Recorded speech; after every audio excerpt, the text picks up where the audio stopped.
Good morning. It's Friday, the 8th of May, and today's ramblings is coming from a very deserted recreation ground in Templecombe. I've got a fabulous view of Alfred's Tower. It's a lovely day, and I've just spent this morning walking around the village, just strolling, no tramping across countryside today, just seeing who's celebrating Victory in Europe Day and admiring the bunting and some of the decorations in the houses. So it looks as though the village is going to be celebrating in some sort of style, and I'm sure there'll be more bunting out later on, and perhaps this evening I might reprise the stroll to see what everybody's doing. Today, what have we got planned? Well, originally, of course, VE Day was going to be a big day in the calendar of the bands, both of the bands that I play in. We were booked up to play in Wincanton for their civic events as well as other places, and I had been practicing at some point for a VE concert with my concert band.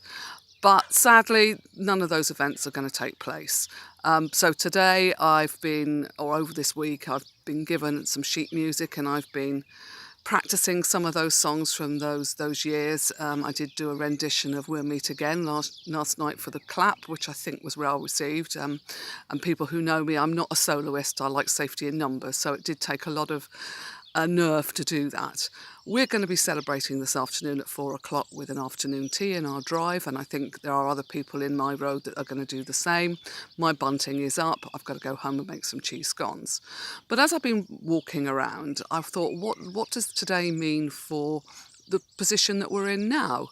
And I was listening to some of the reports on the television, on the breakfast news this morning about what people did and the sacrifices they made, and there is some resonation with today's crisis. I mean, we have that restriction on our liberty, which is unheard of. There are people every day, their front line is different, but there are heroes in the national health and social care and those key workers that are out keeping the country going, and we must applaud them.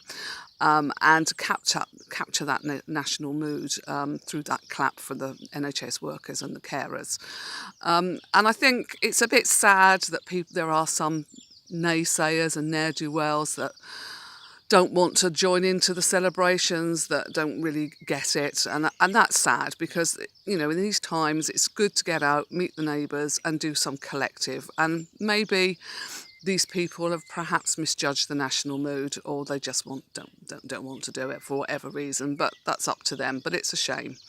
So I'm going to be contacting probably my sisters. I know they're going to be doing something today. I'm pretty certain that things will be happening in Longburton, and we'll be in touch with sort of friends and family and see how it goes. Mr. P, I expect, will be glued to the television. We'll be looking to observe the 2-minute silence. Now, whether I'll have the guts to pick up the trumpet and play the last post just before 11 o'clock remains to be seen. And I may do a rendition out the window of some of those songs I've been practicing if I can hold my nerve.